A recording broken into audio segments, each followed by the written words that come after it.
In what way does your media product use, develop or challenge forms and conventions of real media products? When beginning to plan our film noir film, we looked at the different existing film noirs, such as Behind Green Lights and The Hitchhiker, to see the typical conventions they used. This allowed us to decide what typical conventions we would like to include in our film. We also looked at neo-noir films such as Sin City and Pretty Little Lies Shadow Play, which enabled us to see how the film noir genre has changed through time, and it gave us inspiration how to modernise film noir for our opening. One convention we followed was seen in films such as The Hitchhiker is having a small amount of characters. In classic film noirs, there were normally a very small number of people in the cast. We also wanted to have a very small cast as we felt that it allowed the audience to become more attached to the characters and followed the simple storyline that we wanted. We did this by having only one character in the opening and only planning to have 2 to 3 main characters and not very many secondary characters in the whole film. One convention we wanted to develop was the anti-hero. In most film noirs, such as Detour, the hero is male. The anti-hero is typically cynical, drinks, smokes and is male. However, in our film we wanted the anti-hero to be female. We wanted to do this to show how the status of women has increased since classic film noir films were made. One convention we wanted to challenge was the complexity of the storyline. Most film noirs, such as Behind Green Lights, have very complicated storylines that can be hard to follow. We wanted to challenge this convention by having quite a simple storyline that would allow audiences to follow it easily. However, we still wanted to have some plot twists and have an ambiguous ending so that the story is not completely predictable. We got our inspiration for our film noir opening from the film noir Kiss Me Deadly, which shows a woman running down a dark road and eventually being stopped by a car. We decided to adapt this opening by having a girl running down a street away from the person she thinks is following her and then runs into a car. We also wanted to include elements from thriller films when planning our film noir thriller, so we decided to get inspiration from the thriller film Psycho for our music. We wanted to have a similar high-pitched music to build tension and create an eerie tone to our film.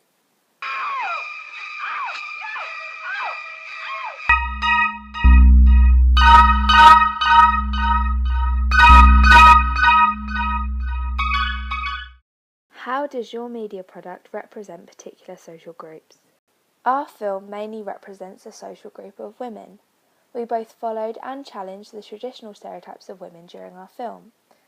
In some ways we followed the stereotype of women being weak and dependent, as Rosalie is seen to be unstable due to her mental illness and her boyfriend controlling her. We're not done yet. I'm still seeing you. You're not like that. However, we also challenged the traditional stereotypes of women by making Rosalie empowered through her strong reaction to discovering Hunter's shoes are the same as the stalker's.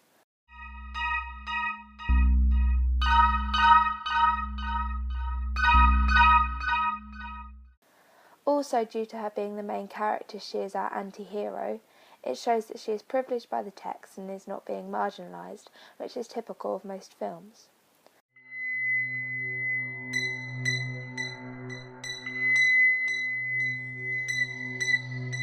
Also, we do not have the typical femme fatale character seen in most film noirs, which is the female character is typically objectified, and so this shows that women have higher status in our film than classic film noirs.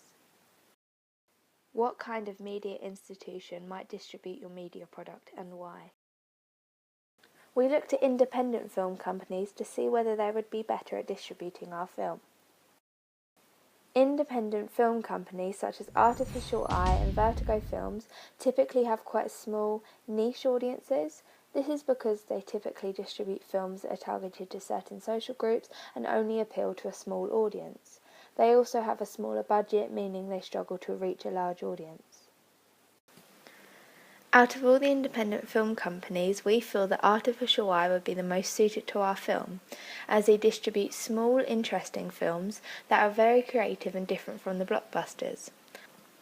Artificial Eye are a British independent film company, which is where our film is both filmed and set. They also have previously distributed film noir films such as Finally Sunday. We also looked at conglomerates to see whether they would be better at distributing our film. Conglomerates such as Universal, Time Warner and 20th Century Fox are able to reach a much wider, larger audience. This is because the films that they distribute appeal to most social groups and are targeted to a wide audience. They also have the budget to be able to reach wide audiences, such as through having their trailer played on TV. After looking at the different conglomerates, we found that Warner Brothers would be the most suited to our film. Warner Brothers have distributed the neo-noirs, The Dark Knight and Pretty Little Lies Shadow Play. They have also distributed classic film noirs such as The Maltese Falcon and The Big Sleep. After looking at both conglomerates and independent distributors, we found that our film was more likely to be distributed by a conglomerate. This is because the target audience for our film is quite wide, as it appeals to both males and females in ages 15 to 55, which includes the typical cinema-goer audience. Therefore, our film would be distributed by Warner Brothers, as they have previously distributed film noir films and the audience that they can reach matches our target audience. Who would be the audience for your media product? We decided that the audience for our film noir thriller would be the ages 15 to 55, as this is the typical cinema-goer ages and we wanted our film to appeal to a wide audience. We believed that it would not be suitable for people under the age of 15 due to the subject of our film, as it's based around abuse and mental illness. This may make it too difficult to understand, as a younger audience may not understand that the main character is suffering from mental illness. Also, the violence and abuse storyline makes it unsuitable for children. However, we believe that ages over 15 would enjoy the film, as they would be able to understand the storyline. We believe that the young teen audience would enjoy the thriller aspect to our film, as it's typically a younger audience that enjoy watching scary films. However, we believe our film would also attract an older audience due to its film noir genre, as it would be a film genre that they would be familiar with from their childhood and so they would want to watch it. We believe our film appeals to both male and female, with 60% being female and 40% male. Due to our main character being female, we believe this would attract a female audience as the character is a strong female protagonist and this shows high female status. We also believe that males would be interested in our film because of the thriller action aspect, as action thriller films typically attract more males than females. How did you attract and address your audience? We attracted our audience through using ideas that we would find interesting ourselves, as we were a similar age to our target audience. We found that by using the thriller genre within our film noir, we would attract a younger audience. Studies have shown that older teenagers and young adults enjoy being scared within a controlled setting. And so we hoped that by adding in a thriller aspect, we would address the younger audience. We also included an element of mystery in our opening, which we felt would attract our audience, as they would want to know who was following Rosalie. I want to know who was looking at her. And why she was running around. Yeah, why'd she have blood on her hands? Yeah, what's she done? We also spoke to our parents to see how we would be able to attract an older audience, and conducted audience research to see what elements they would want to be included in our film noir. We asked them questions such as whether they would prefer to have a male or female protagonist. Female, because I believe there's not many female protagonists in many films at the moment. A female one because they're more unusual. And what ending they would prefer for our opening.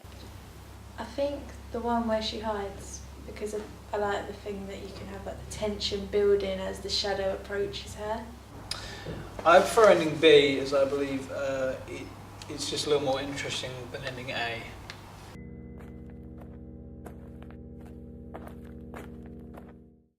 What have you learnt about technologies from the process of constructing this product?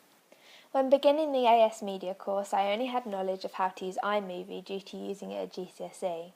However, this year we used Final Cut to edit our film. I started off using Final Cut Express to edit our film, however I found this to be too basic and I felt it took too long to render the film, so I decided to use Final Cut Pro, which is the newer version. This allowed me to be more creative when editing, as it allowed me to edit things easier, such as by adding in my credits from LiveType. I also gained knowledge of many Web 2.0 tools such as Prezi and GoAnimate. Prezi is a software where you can create mind maps and short presentations, which I use to make presentations for my blog. Go Animate allows you to create short animations through using existing characters or creating your own. I also use software already downloaded onto the Mac, such as LiveType and GarageBand. I use LiveType to create the titles for our film, as this allowed us to have more exciting and interesting animations on our titles. We use GarageBand to create and compose the music for our film. At first I found GarageBand to be quite difficult to understand as it was unfamiliar to me.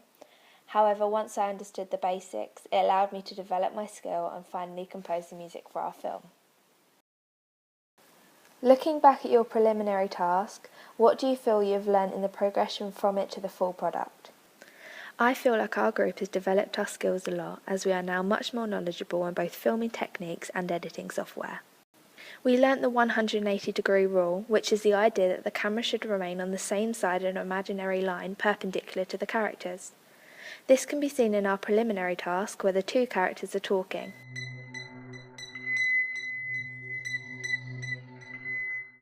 The second was match on action, which is an editing technique where one shot portrays the beginning of an action and the next shot shows the end of an action, creating a sense of continuity as it shows a completed action. This technique is shown where one of the characters in our preliminary task pushes open the door. Finally, we learnt the shot reaction shot technique, which is used frequently in many films. This is usually used within a conversation where one person says or does something and the other person's reaction is recorded. We use this technique in our film when Rosalie sees the person's feet walking towards her. All three rules helped us when making our film noir, as it taught us rules and techniques to use in our film and taught us how important continuity is in filmmaking.